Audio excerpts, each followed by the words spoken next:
Hello students, कैसे हैं आप सब लोग। स्वागत है आप सभी लोगों का हमारी यूट्यूब चैनल। इसका नाम है एवन सर। मैं हूं आकस्मा, एक बार फिर आप लोगों के लिए जबरदस्त वीडियो लेकर आया हूं। और आज की वीडियो हमारी होने वाली है कि आखिरकार 11वीं क्लास से हम नीट एग्जाम की प्रिपरेशन किस तरीके से करें कि फर्स्ट अटेम्प्ट में ही हम नीट एग्जाम को आराम से क्रैक कर सकें। तो देखो, उसके लिए आप लोगों को क्या करना होगा, पूरी की पूरी स्ट्रेटजी को अपनाना होगा जो कि एक यूनिक होगी। आप लोगों को बता दें, क्योंकि बिना एक स्ट्रेटजी के हम नीट एग्जाम को क्रैक नहीं कर सकते। सिर्फ हम जो कहते हैं ना, हार्ड वर्क से मैं मानता हूं बहुत कुछ होता है, लेकिन अगर हार्ड वर्क के साथ अगर हम स्मार्ट वर्क भी अगर हम जोड़ दें तो हम किसी भी एग्जाम को आसानी से क्रैक कर सकते हैं। तो सबसे पहले नंबर की बात क्या आती है कि अगर हमको किसी भी एग्जाम को क्रैक करना है तो जो उसके लिए सबसे मेन काम जरूरी होगा वो है हर दिन पढ़ाई करना। देखो, हम किसी दिन हमने क्या सोच लिया कि आज हम पढ़ाई करने के लिए बैठे और आज हमने अच्छी खासी पढ़ाई कर भी ली, ठीक है, लेकिन अगर हम अगले दिन पढ़ाई नहीं करते हैं तो जो कल हमने पढ़ा था वो अगले दिन उसके जो कड़ी होती है वो कड़ी ब्रेक हो जाती है, जिसके कारण हमें कुछ भी चीज़ समझ में नहीं आती। तो अगर आप लोगों को कोई भी एग्जाम क्रैक करना है तो आपके पास, अगर आपने कोई कोचिंग को ज्वाइन कर रखा है तो कोशिश कीजिए कि आपकी किसी भी लेक्चर की छुट्टी बिल्कुल भी ना हो। डेली आप लोगों को क्लास अटेंड करनी है, डेली कॉन्सेप्ट को सीखना है, डेली आप लोगों को क्या काम है, अपने डाउट क्लियर करने हैं। आपने लेक्चर आपने क्लास में किए, लेक्चर लेने के बाद में घर पर आप आए, उसके बाद में नोट्स मतलब प्रॉपर आप लोग बनाएंगे। नोट्स बनाने के बाद चेक करेंगे कि आप लोगों को उसमें कौन सी चीज़ समझ में आई है और कौन सी चीज़ समझ में नहीं आई। ये तुम्हें तब पता चलेगा जब घर पर लौटकर आप आते हो, उसके बाद में आप चेक करते हो अपने नोट्स को रिवाइज करते हो, उसके बाद पता चलती है कि हमें कौन सी चीज़ आती है, कौन सी चीज़ नहीं आती। तो कोशिश किया करो कि आप डेली क्लास को अटेंड करें, डेली नोट्स बनाएं और डेली जो नोट्स बनाए हैं उसको रिवाइज करें। ये आप लोगों को डेली काम करना होगा अगर आप लोगों को नीट एग्जाम को क्रैक करना है तो।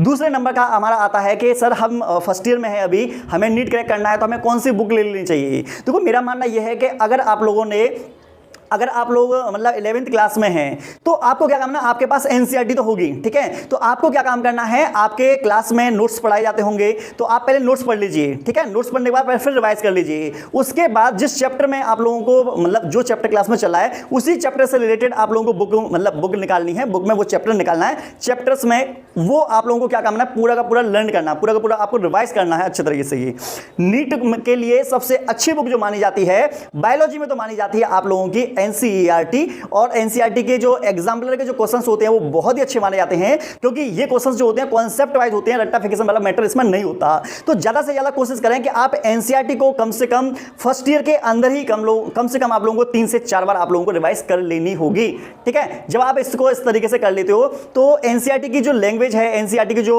मतलब कॉन्सेप्ट है वो आप लोगों के दिमाग में आना स्टार्ट होंगे। ऐसा नहीं होगा कि आपने फर्स्ट टाइम में एनसीईआरटी पढ़ी और वो एक बार में आप लोगों के समझ में आ जाए, ऐसा नहीं हो सकता। उसके लिए आप लोगों को क्या काम करना होगा कि अगर आपको उसकी लैंग्वेज को पकड़ना है और नीट एग्जाम में एक बार में आप लोगों को क्वेश्चन समझ में आ जाए, अगर ऐसा कुछ करना है तो उसके लिए एक काम आप जरूर कर लेना कि जैसे ही आप लोग क्लास में नोट्स पढ़ लो, उसके बाद में एनसीईआरटी कर ली। एनसीईआरटी करने के जस्ट बाद आप लोगों को क्या काम करना है, उस चैप्टर से related chapter wise MCQ solve करने हैं आपको। जैसे ही आप लोग एमसीक्यू सॉल्व करने के लिए बैठेंगे ना, आपका दिमाग जो होगा वो पूरी तरीके से अलर्ट हो जाएगा और आप लोगों को पता खुद चल जाएंगी कि जैसे आप लोग एमसीक्यू करना स्टार्ट करेंगे तो आप लोगों को पता चल जाएगा कि क्वेश्चंस कहां से ज्यादा बनने हैं, कौन से टॉपिक से बनने हैं, किस तरीके से बनने हैं और किस तरीके से बनने की संभावना है।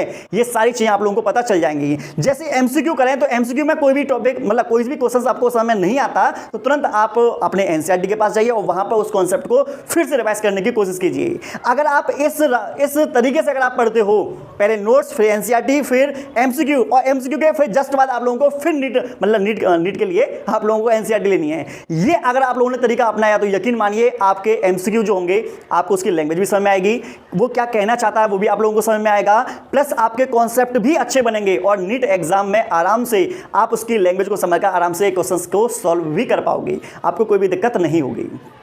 नेक्स्ट नंबर का है अपने कमजोर सब्जेक्ट को ज्यादा समय देना।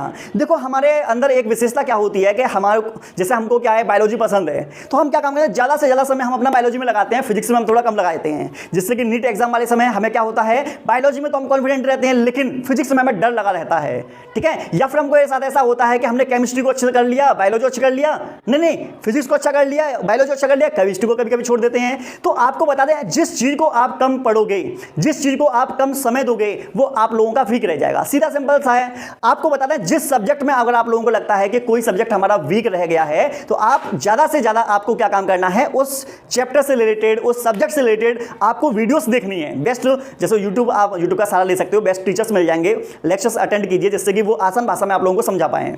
उसके बाद आप लोगों को क्या काम करना होगा कि उस चैप्टर से रिलेटेड आप लोगों को एनसीईआरटी पढ़नी है। फिर एनसीईआरटी के बाद में आप लोगों को क्या करना है, उस चैप्टर से रिलेटेड आप लोगों को क्या काम करना है, एमसीक्यू करने हैं। ये आपको सब्जेक्ट में रखना है। जैसे मान लो फिजिक्स में आप लोगों को डर लगता है तो फिजिक्स में यही रूल अपनाओ आप लोग, ठीक है ना। तो वीक सब्जेक्ट को थोड़ा एक्स्ट्रा समय दो, एक्स्ट्रा आप लोगों को क्या करना है, उसकी लर्निंग करनी है, जिससे कि जो आप लोगों को चीजें वीक लगती हैं वो आप लोगों की स्ट्रॉन्ग होना स्टार्ट हो जाएंगी। जैसे जैसे आप उसको टाइम दोगे वैसे वैसे आप लोगों की जो समस्या है उसका समाधान मिल जाएगा। तो वीक सब्जेक्ट को आप लोगों को छोड़ना नहीं है, उसको थोड़ा सा टाइम को इंक्रीज कर देना है, ठीक है ना। आई थिंक ये आपको क्लियर हो गया होगा। अगला है हमारे लास्ट है और बहुत ही अच्छा है, वो है PYQ सॉल्व करना। देखो अगर आप किसी भी एग्जाम को क्रैक करना चाहते हैं, चाहे वो नीट हो, जीएमएस हो, एसएससी हो या फिर कोई भी अगर अदर गवर्नमेंट एग्जाम क्यों ना सही, किसी भी एग्जाम को अगर सॉल्व करना चाहते हो तो उस चीज के लिए आप लोगों को दो चीजों की जरूरत पड़ेगी।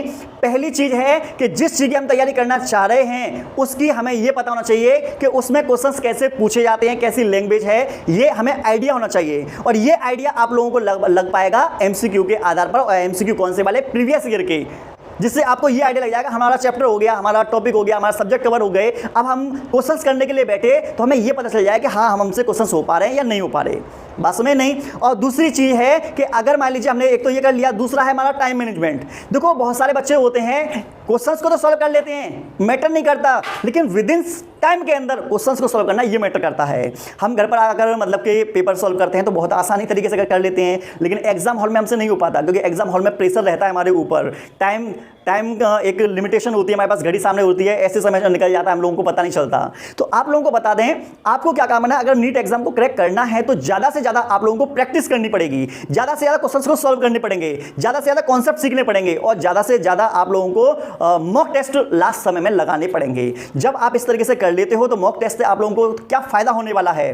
पहला फायदा आप लोगों का होगा कि आप लोगों को क्वेश्चंस पढ़ना और क्वेश्चंस को समझना ये थोड़ा आसान हो जाएगा आप लोगों के लिए। अगला है क्वेश्चंस को विद इन टाइम के अंदर करना, ये सब चीजें आप लोग समझ पाएंगे, प्लस क्वेश्चंस की लैंग्वेज आप लोगों को अच्छे से समझ में आ पाएगी। उसके साथ साथ क्वेश्चंस आप लोगों को कैसे फंसा सकता है ये चीज आप लोगों को समझ में आएगी। मतलब एमसीक्यू सॉल्व करने से, मतलब पीवाईक्यू सॉल्व करने से आपका बहुत बड़ा फायदा होने वाला है, और आप लोगों की जो गलतियां हैं वो गलतियां भी आप लोगों को तभी पता चलेंगी जब आप प्रीवियस ईयर के क्वेश्चंस को लगाएंगे। जब क्वेश्चंस लगाएंगे तो आप देखेंगे कि आपसे बहुत सारी गलतियां होंगी, आप गलती को फिर चेक करोगे कि भाई ये गलती हमसे हुई है, क्या मुझसे कोई कैलकुलेशन में मिस्टेक हुई है। अगर कैलकुलेशन में मिस्टेक हुई है तो अपनी कैलकुलेशन को इंप्रूव करना स्टार्ट करेंगे, क्योंकि जहां पर जो गलती होंगी ना उन गलतियों से हमें सीखना होगा। अगर मान लीजिए क्वेश्चंस को पढ़ने में हमें गलतियां हो रही हैं, इसका मतलब हमारा क्वेश्चंस पर फोकस नहीं है। क्वेश्चंस को फुल फोकस के साथ पढ़ना, क्वेश्चंस को स्टार्टिंग से लेकर लास्ट तक पढ़ना ये जरूरी है। उसके बाद में आपको हो सकता है कि आपकी कोई कॉन्सेप्ट वीक हो, इसलिए आपसे क्वेश्चन ना हो पाया हो, तो उस कॉन्सेप्ट को थोड़ा इंप्रूव करेंगे।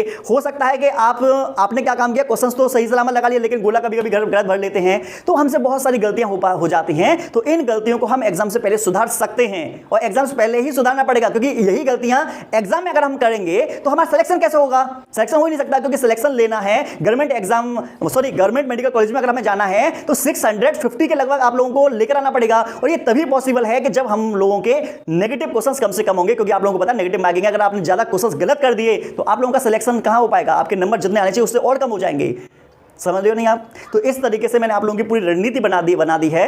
आप इस तरीके से पढ़ाई करेंगे तो आप लोगों को कोई भी दिक्कत नहीं होने वाली, ठीक है।